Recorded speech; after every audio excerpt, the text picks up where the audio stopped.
ಮುನ್ನಿಲುಮೆಕಾಟಿನ ಪಿನ್ನಿಲುಮೆ ಅಧಿಕ ಮೋಸಮಾಯಿತು. ಯೇಸುವೇ ಬಾಯ್ದರಲ್ಲಿ ಹೇಳಿದ್ದಾನೆ, ಅವನ ಮೊದಲಿನ ಪರಿಸ್ಥಿತಿಗಿಂತಲೂ ಕೊನೆ ಪರಿಸ್ಥಿತಿ ಕೇಡಾಗಿರುತ್ತದೆ. Check your life. ನಿಮ್ಮ ಜೀವಿತವನ್ನು ಪರಿಶೋಧಿಸಿ ನೋಡಿ. உங்க லைஃப் செக் பண்ணுங்க, உங்க கண்டா லைஃப் செக் பண்ணுங்க. ನಿಮ್ಮ ಜೀವಿತವನ್ನು ನೋಡಿ, ನಿಮ್ಮ ಯಜಮಾನ ನಿಮ್ಮ ಮಾಲೀಕನ ಜೀವಿತವನ್ನು ನೋಡಿ. ರಕ್ಷಿಸಪಡುವುದು ಅವನು ರಕ್ಷಣೆ ಹೊಂದಬೇಕಾದರೆ ಹೇಗಿದ್ದ, ಅವನು ಆಗಿದ್ರು. ಅವಾಗ ಅವನ ಜೊತೆ ಮಾಡಿದ ದೇವರು, ಜೀವನ ಮಾಡಿದ ದೇವರು. ಆರಂಭದಲ್ಲಿ ಇವರ ಜೊತೆ ದೇವರು ಜೀವನ ಮಾಡಿದ ದೇವರು ಈಗ ಎಲ್ಲಿದ್ದಾರೆ? ಇಲ್ಲ, ಏನು ಉತ್ತರ? ಆ ಮುಂದಿನ ಮೇಲೆ ಮೋಸ ಮಾಡಿದ್ರೆ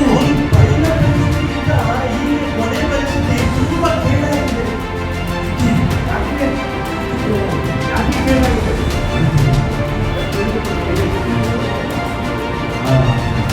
ನಮ್ಮ ಒಳಗಡೆ ವಾಸ ಮಾಡೋದು ಯಾರ ಆತ್ಮ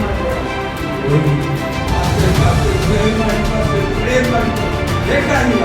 ನೀವು ಮಾಡುವುದನ್ನ ಅಭ್ಯಾಸ, ಕೆಟ್ಟ ಅಭ್ಯಾಸ ಬಿಟ್ಟುಬಿಟ್ರೆ ಅಲ್ಲಿ ಭಾಷೆ ಪ್ರೇ ಮಾಡೋ ಅವಶ್ಯಕತೆ ಇಲ್ಲ, ಉಪವಾಸ ಪ್ರಾರ್ಥನೆ ಮಾಡೋ ಅವಶ್ಯಕತೆ ಇಲ್ಲ. ಅದಕ್ಕೆ ಒಂದೇ ಒಂದು ಉತ್ತರವು ಏನ್ ಗೊತ್ತಾ? ದೇವರು ನಾವು ಮಾಡಿದ್ರೆ ಎಲ್ಲೆಲ್ಲ ಜೀವನ ಜೀವನ ಮಾಡಿದ್ರು ಅದೆಲ್ಲ ತಲೆಯಾಗಿ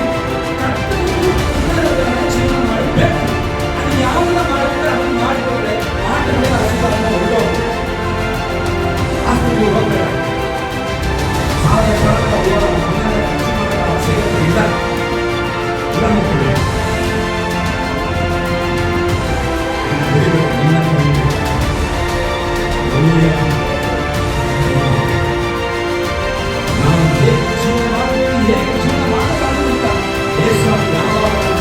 ಜೊತೆಗೆ ಬಂದುಬಿಟ್ರು, ಅವಾಗಲೇ ನಮಗೆ ಅಧಿಕಾರವನ್ನು ಕೊಟ್ಟಿಲ್ಲ. ನಮ್ಮ ಜೀವನ ಮೇಲೆ ಅಧಿಕಾರ ಕೊಟ್ಟಿದ್ದಾರೆ. ಈ ಲೋಕದ ಮಾಡುವಂತ ಎಲ್ಲ ಜನರ ಮೇಲೆ ಅಧಿಕಾರ ಕೊಟ್ಟಿದ್ದಾರೆ. ನಾವು ಹೇಗೆ ಜೀವನ ಮಾಡಬೇಕು? Hallelujah. Hallelujah. Hallelujah. We know you all in the name of Jesus Christ. ನಮಗೆಲ್ಲವೂ ಗೊತ್ತು ಯೇಸುವಿನ ನಾಮದಲ್ಲಿ. Hallelujah. Hallelujah. Hallelujah. Hallelujah. ಯೇಸು ಯಾವಾಗ ನಮ್ಮ ಒಳಗಡೆ ಬಂದ ಅವಾಗಲೇ ನಮಗೆ ಎಲ್ಲ ಅಧಿಕಾರ ಕೊಟ್ಟ. ಯಾಕಂದ್ರೆ ಯೇಸು ಯಾವಾಗ ನಮ್ಮ ಒಳಗೆ ಬಂದ ಅವಾಗೇ ಎಲ್ಲ ಅಧಿಕಾರವನ್ನು ಯೇಸು ಕೊಟ್ಟಾಯ್ತು. ಹೋಗು ಹೋಗು ಲೋಕವನ್ನು ತಿರುಗಾಡಬೇಕು. ಈ ಯುಗದ ಸಮಾಪ್ತಿಯವರೆಗೂ ನೀನು ತಿರುಗ. ಲೋಕದೇ ನಂದು, ಹೋಗು. ಇಡೀ ಜಗತ್ತಿನಂದು. ಹಲ್ಲೆಲೂಯಾ. ಆದರೂ